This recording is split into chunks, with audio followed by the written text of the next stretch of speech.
Hello everyone. Session number 7 का हमारा topic चल रहा था इंटरनेट सर्विसेज। तो इंटरनेट सर्विसेज में ऐसे तो एक दो वीडियो हमने सेंड किए थे, लेकिन फिर भी एक ये हम रिवाइज़ करा रहे हैं शुरू से सेशन नंबर 7 का, है ना। तो रिवाइज़ में सबसे पहले हम देखेंगे वेब सर्विसेज क्या है। तो वेब सर्विसेज क्या है, जो एक तरीके का सॉफ्टवेयर बेस्ड सर्विस होती है ना, जो दो डिवाइसों को अलग अलग प्लेस में होने के बावजूद वो क्या करती है, कनेक्ट करती है। किसके थ्रू कनेक्ट करती है? वाया नेटवर्क कनेक्ट करती है ना। So let's see, web services are the software based services that takes place when two electronic devices connected via network communicate over WWS और HTTP प्रोटोकॉल। तो HTTP प्रोटोकॉल के through via network के through जो दो डिवाइसों को connect करती है उनको हम वेब सर्विसेज कहते हैं। नाउ दैट इज ईमेल या इलेक्ट्रॉनिक मेल। अब इलेक्ट्रॉनिक मेल या ईमेल के बारे में आप सभी जानते हैं कि ईमेल का क्या यूज़ होता है। Email is use to send text messages, है ना। एक कम्युनिकेशन का ही एक ज़रिया है और सबसे फास्टेस्ट कम्युनिकेशन का एक ज़रिया है ईमेल, और सबसे लो कॉस्ट में, है ना। तो ईमेल से आप क्या क्या सेंड कर सकते हो? We can send a text, we can send a voice message, we can send a video, we can send a graphics, we can send a photos, all kind of information we can send using a email and electronic mail, है ना। तो अब देखिए कि email account या email address होते क्या है। तो ईमेल अकाउंट मतलब क्या? अब ईमेल आप कैसे सेंड करोगे? अगर आपका अकाउंट ही नहीं तो आप ईमेल सेंड नहीं कर सकते। तो दैट्स वाई आपको ईमेल पहले अकाउंट क्रिएट करना होगा, है ना। तो यहाँ पे एक एग्जांपल दिया गया कि user at the rate host name, user name at the rate host name. अब यूज़र नेम क्या होता है कि ये यूज़र नेम अपने अकॉर्डिंग ये सेट करता है यूज़र नेम उसको रखना क्या है। और होस्ट नेम का मतलब क्या है कि आप किस फॉर एग्जांपल जैसे आप जीमेल पे अकाउंट क्रिएट कर रहे हैं, फॉर एग्जांपल आप हॉटमेल पे अकाउंट क्रिएट कर रहे हैं, या फिर आप रेडिफमेल पे अकाउंट क्रिएट कर रहे हैं, तो ये होस्ट नेम वो होते हैं, या जिस डोमेन सर्विस का आप यूज़ कर रहे हो वो अकाउंट जहाँ पे आप क्रिएट कर रहे हो वो होते हैं होस्ट नेम या डोमेन नेम, है ना। तो यहाँ पे कुछ एग्जाम्पल यहाँ पे दिए गए, पाकासा @hotmail.com या फिर bala_gm@india.com। सो ये जो @ के बाद वाला पोर्शन होता है हम इसको क्या कहते हैं? डोमेन नेम, है ना। और ये @ के पहले वाला जो पोर्शन होता है हम इसको क्या कहते हैं? यूज़र नेम, है ना। तो ये ईमेल अकाउंट या ईमेल एड्रेस दो पार्ट से मिलके बना होता है। कौन से दो part? User name and domain name. और ये दोनों भी user name and domain name ये किससे सेपरेटेड होते हैं?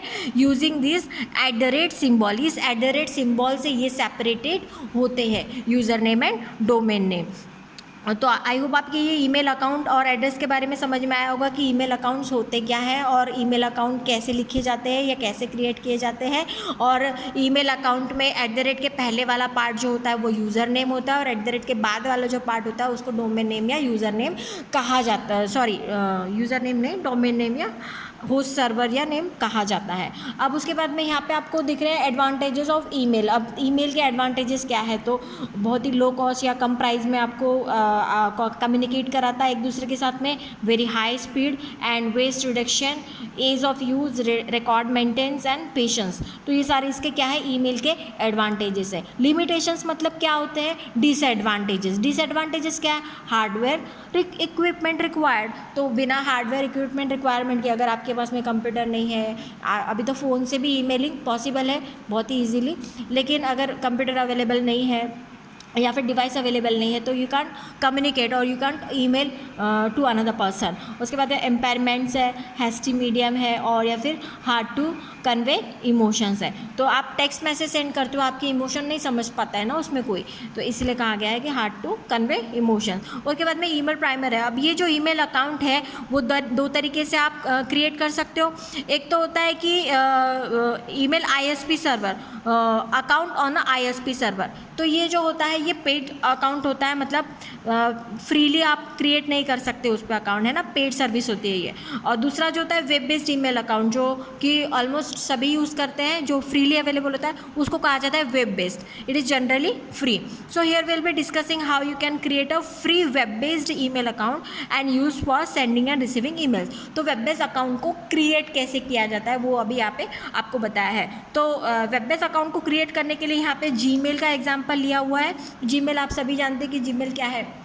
तो जीमेल पे अकाउंट क्रिएट करने के लिए आपको सबसे पहले क्या करना होगा, आपके कंप्यूटर सिस्टम में वेब ब्राउज़र्स होते हैं। ब्राउज़र्स क्या होंगे, आपने कई बार देखा भी होगा, आप यूज़ भी करते हो लेकिन आपको नाम नहीं पता उसका, तो उसको हम वेब ब्राउज़र कहते हैं। क्या, जैसे Google Chrome, Internet Explorer, Netscape Navigator, Firefox, Mozilla, this all are the web browser. अब हम क्या करते हैं, इनको इन सर्विस को एक्टिवेट या अकाउंट क्रिएट करने के लिए सबसे पहले आपको ब्राउज़र को ओपन करना पड़ता है। लेकिन उससे भी पहले आपको क्या करना होगा, आपको इंटरनेट कनेक्शन चाहिए होगा आपके कंप्यूटर सिस्टम में। तो आप क्या करते हो, इंटरनेट से कनेक्ट करते हो, उसके बाद में वेब ब्राउज़र ओपन करते हो। अब वेब ब्राउज़र ओपन होने के बाद में आप क्या डालोगे, एड्रेस बार होता है वहाँ पे एड्रेस बार पे आप क्या डालते हो, जैसे आपको जीमेल पे अकाउंट क्रिएट करना है तो you will be type there https://www.gmail.com। तो वहाँ पे आप क्या डालोगे, एक एड्रेस डालोगे। अब एड्रेस डालने के बाद में क्या होगा, वो आपके सामने जीमेल का एक होम पेज आपके सामने ओपन करेगा, और होम पेज ओपन करने के बाद में आपको क्या करना पड़ेगा, साइन अप ऑप्शन होगा। जो ऑलरेडी यूज़र है उसके,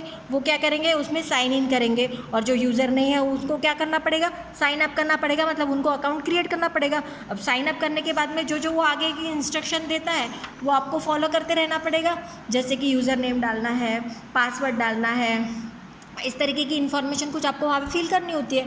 फिर आप क्या करते हो, एक अकाउंट क्रिएट कर लेते हो, और इस तरीके से आपके इनबॉक्स में एक सिस्टम की तरफ से एक सर्विस मैसेज आता है, और आप अकाउंट सर्विस को यूज़ करते हो। अब यहाँ पे कुछ जो है ईमेल क्लाइंट सॉफ्टवेयर्स के नाम दिए गए हैं। तो ईमेल क्लाइंट सॉफ्टवेयर कौन से हैं, मोजिला, थंडरबर्ड, पोस्टबॉक्स एक्सप्रेस और EM, this all are the email client software, है ना।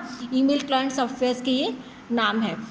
उसके बाद में वीविंग रिसीव्ड मेल। अब वीविंग रिसीव्ड मेल का मतलब क्या है कि आपको जो मेल आया है उनको देखना कैसे है, रिसीव मेल को, आए हुए मेल को ओपन कैसे करना है। तो आए हुए मेल को ओपन करने के लिए सबसे पहले फिर वही चीज़ है, इंटरनेट को पहले कनेक्ट करो, ब्राउज़र को ओपन करो, जीमेल का होम पेज आएगा आपके सामने, उस होम पेज से आपको साइन इन करना है। साइन इन में क्या करोगे, आप यूज़र नेम डालोगे, पासवर्ड डालोगे। साइन इन करने के बाद में फिर आपका जो अकाउंट है वो ओपन हो जाता है। अकाउंट होने के बाद में आप देखेंगे कि इनबॉक्स का ऑप्शन, ये देखिए यहाँ पर आपको दिख रहा है, ये इनबॉक्स है ना। इनबॉक्स पे आप क्लिक करेंगे। इनबॉक्स पे क्लिक करने के बाद में आपको ये जितने भी मेल होंगे आपके इनबॉक्स में, आप उस पर क्लिक कर सकते हैं। तो जैसे आप कर्सर मूव करेंगे, यहाँ पर कर्सर मूव करने के बाद में जो कर्सर है आपका, जो हैंडी कर्सर में कन्वर्ट हो जाता है, मतलब वो लिंक है, उस पर आप क्लिक करोगे तो वो जो आपका मेल आया है आप उसको ओपन करके रीड कर सकते हैं, देख सकते हैं।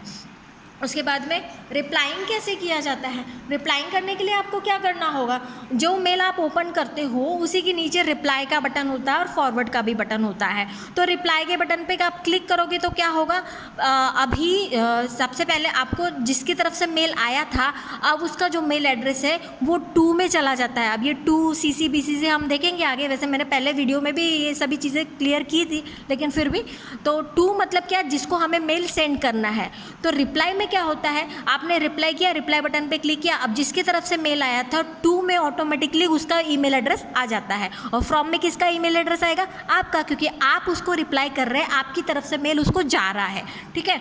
तो इस तरीके से आप उसको रिप्लाई, जो भी टेक्स्ट मैसेज रिप्लाई करना है आप रिप्लाई कर सकते हो। आप व्हाट्सअप की एग्जाम्पल को लेके समझे, आप रिप्लाई किसको करते हैं, जिसकी तरफ से मैसेज आया आप उसी को रिप्लाई करते चलते हैं। अब पर्सनल चैट में तो आपको पता है, पर्सनल चैट में आप क्या कर रहे हो, उसी की तरफ से मैसेज आया आप उसी को पर्सनल चैट कर रहे हो, रिप्लाई कर रहे हो, दैट इज़ वेरी इजी। पर यहाँ पे क्या है कि आपको रिप्लाई बटन पे आपको क्लिक करना है, तो मेल एड्रेस में किसका नाम आएगा, और 2 में किसका आएगा, फ्रॉम में किसका आएगा। तो 2 मतलब क्या, जिसको हम मेल भेज रहे हैं उसका ईमेल एड्रेस, फ्रॉम मतलब ये ऑटोमेटिकली हमारा ईमेल एड्रेस लेता है अगर हम किसी को मेल सेंड कर रहे हैं तो, है ना। तो इस तरीके से आप रिप्लाई बटन पे क्लिक करके किसी आए हुए मेल को रिप्लाई कर सकते हैं जिसकी तरफ से मेल आया है।